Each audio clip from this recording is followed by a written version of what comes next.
but the reality is more complex, yet far more promising. That high-speed rail is a sound investment and can achieve full capital recovery, and the project can be completed in a meaningful timeframe. While the points of difference between these two studies will undoubtedly get most of attention, let me first discuss some of the points of similarity, which really form the foundation of high-speed rail in Australia. The consistent results that we found, as well as the government, was the huge expected passenger demand and the corridor required for this railway infrastructure, as well as the level of performance that high-speed rail can deliver.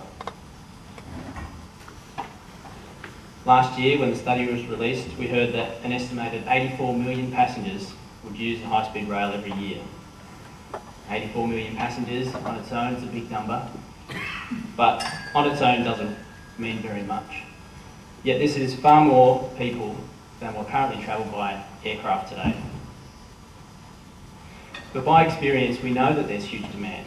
We know it as we queue up into Tullamarine Airport and queue all the way back down Tullamarine Freeway to the ring road.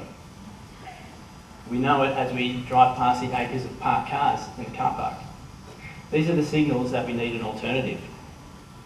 But too often it's dismissed by poorly formed intuition around population density. But we don't need to use these tenuous proxies when we have comprehensive information about our passenger movements. So let's look now at what we know about this passenger activity. What you're looking at here is the travel activity across Australia. The different colours indicate the different modes, blue for air, for example, and the line thickness indicates the density of traffic.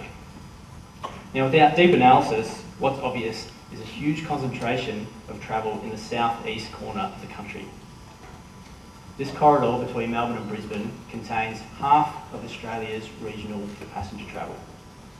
This is a special case and it requires special treatment. Let's put this travel into context.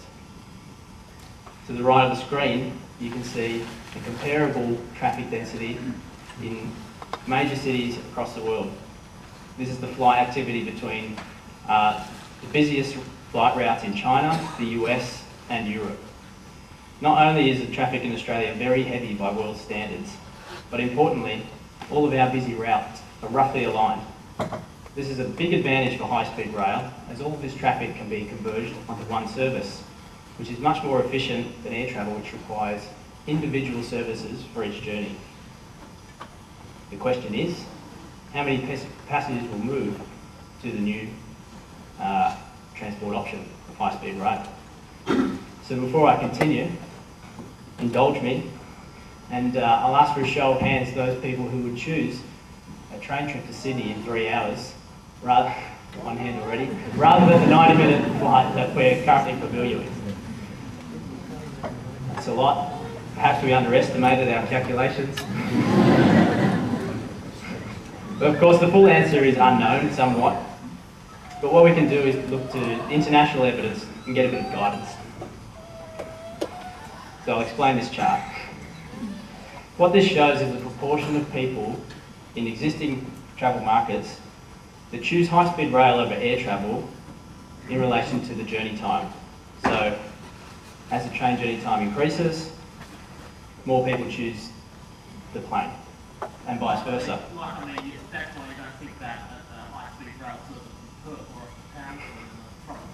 Yeah, we'll get to that at the end. Thank you. Thanks. We'll leave the questions to the end. Thanks. So, in various countries and cultures around the world, a strong trend has been observed, which you can see.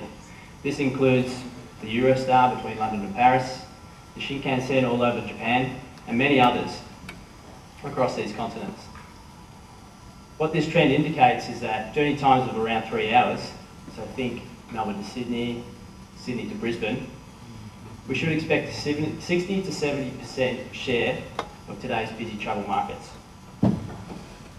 This is what both ours and the previous government study have concluded, with even better proportions for the minor cities which currently suffer poorer air services, such as Port Macquarie, Albury, Shepparton, and many of the others.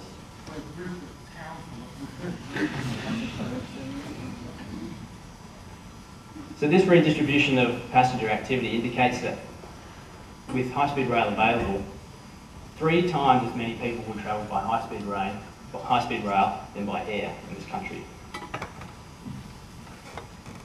The concentration of travel that we indicated earlier brings us to another point of similarity, which is the corridor for this railway infrastructure. On the screen, you can see the rail pathway selected by our investigation. This includes stations in 6 major cities and 12 regional towns, and the alignment connects 60% of Australia's existing population, maybe more if we encourage this development in the future.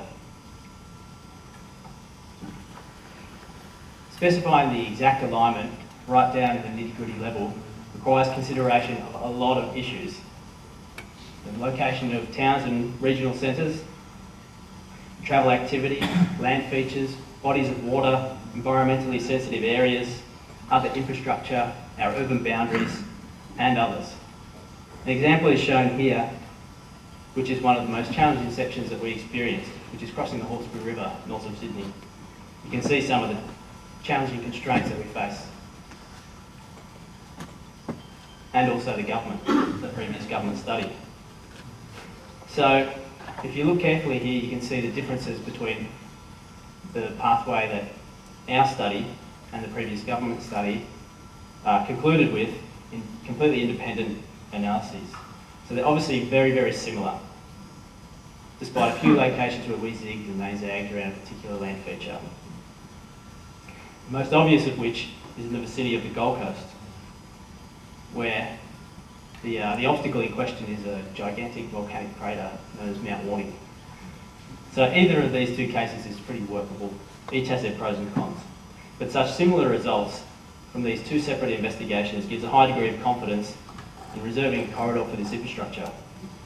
That said, we should expect some refinements as planning progresses. The final point of similarity that I wanted to mention tonight is the performance itself, or perhaps more accurately, the experience of high-speed rail, another collateral benefit. Yes, sub 3-hour journeys to Sydney, speeds of 350 kilometres an hour. More than this are some of the civilised aspects of travel by modern fast rail. Imagine walking into Southern Cross a few minutes before your train is due to arrive at the platform, maybe without a booking at all. Stepping aboard as the door opens within seconds of the scheduled time, or perhaps staying put and deciding to finish reading the news article you were engrossed in and deciding to catch the next train 15 minutes later. Then, once you're aboard, take a refreshment at the bar before sitting in your seat and relax. Relax and watch the landscape whiz by in quiet comfort, undisturbed until your arrival. Finally, stepping off the train when you arrive at your destination into the centre of town with all activities and transport connections at your feet. These are the humanising experiences that those who have travelled by high-speed rail understand perfectly already. Up to now, all these findings have been more or less consistent with what the previous report also found, making a solid case of the fundamentals that underpin high-speed rail in Australia. So let's now look at the divergent findings, one of which is game-changing for high-speed rail in this country. These differences include significant reductions in greenhouse gases, a lower upfront capital cost, but most importantly, an impressive commercial performance of the high-speed rail operation. First of all, the emissions. Unlike air and car transport, high-speed rail is not dependent on fossil fuels. High-speed rail is electrified, and like the rest of our electrified infrastructure, can be powered by renewable energy technologies available now. This makes high-speed rail a real zero-carbon transport solution. Car travel is heading this way with electric and fuel cell platforms. However, there's no emission-free alternative to air travel on the horizon. Even biofuels significantly add to global warming when these combustion emissions are deposited into the atmosphere at cruise altitude, unfortunately.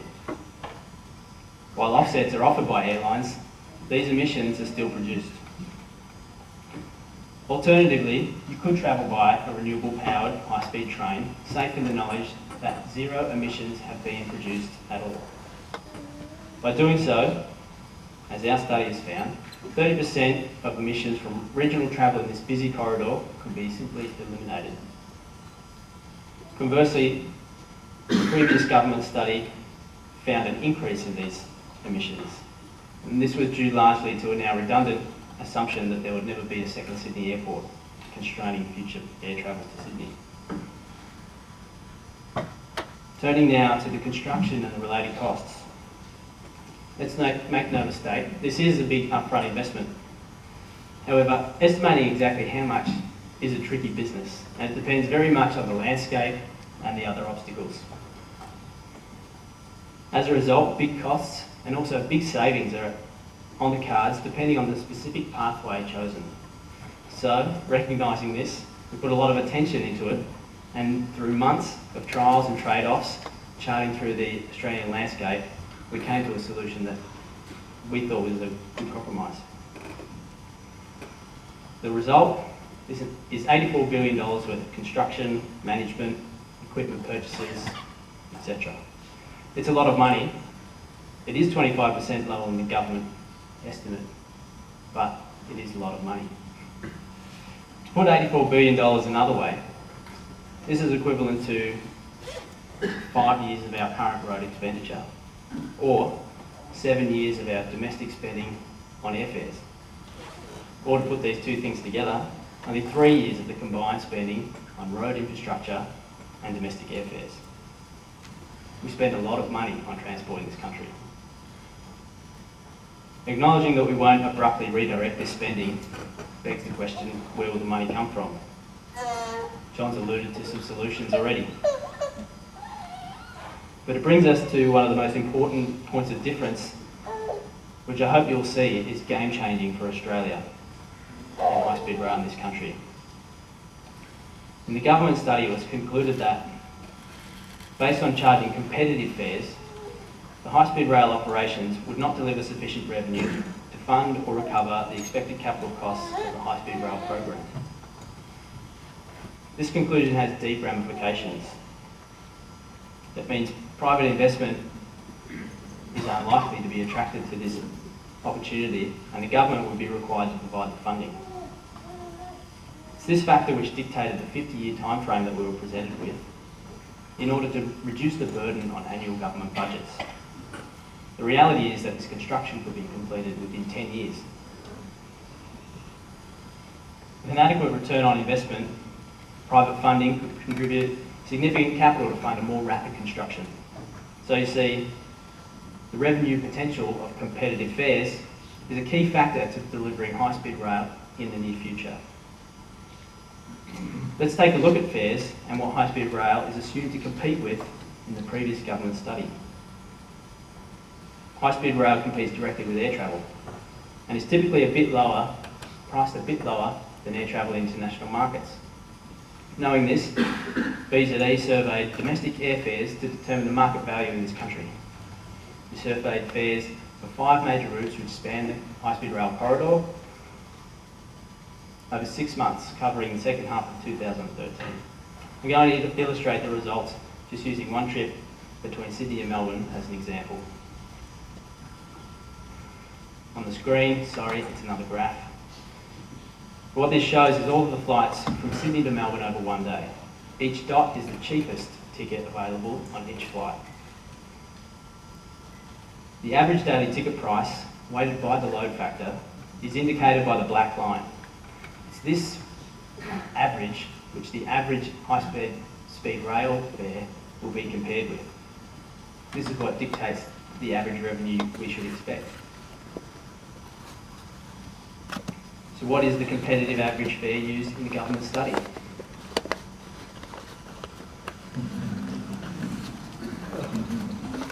Not so surprising that didn't yield too many commercial returns.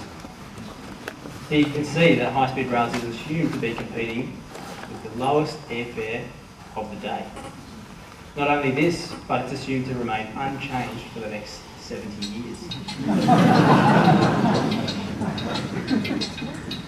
This is obviously far below the average, and this finding is consistent across all of the routes that we surveyed. This suggests one of two outcomes. If high-speed rail is priced equal to the Jetstar sale fare, we can expect a lot more people to use the train.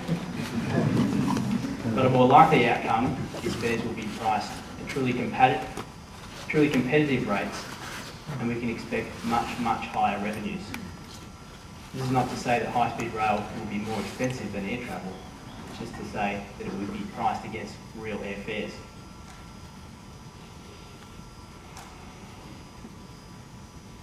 This will add 50% to the revenue in this particular case. All of this revenue adds to the profit margin of the high-speed rail operation. And this additional profit makes a big difference when you apply this to 84 odd million people using the train. This allows the full capital recovery in 40 years in our study. In effect, the investment can be repaid by the users over time from fare revenue. Much of this will be diverted from the spending on other forms of transport which are less efficient that we use today. Not only will high-speed rail be a pleasure to use, but also a commercial success. It's not my aim tonight to simply compare these two reports, but the burden of proof is on us to show that our findings are robust. These findings make high-speed rail a real prospect for Australia, and there's no need for delay. In fact, delay is harming us. High-speed rail will transform Australia, not only how we move around, but how we think about our country. More connected, more equitable and sustainable. High-speed rail is a real solution for reversing the rising tide of our transport emissions. The demand is here, the returns are significant, and by drawing attention to these results, we can accelerate the delivery of this infrastructure. A bill is now in the Federal Parliament for a dedicated body charged with planning for high-speed rail. Let's take advantage of the opportunity we now have and build more momentum. And of course, enjoy reading our report, and I encourage you to share these findings with others and help them understand them. Let's make high-speed rail in Australia a reality. Thank you.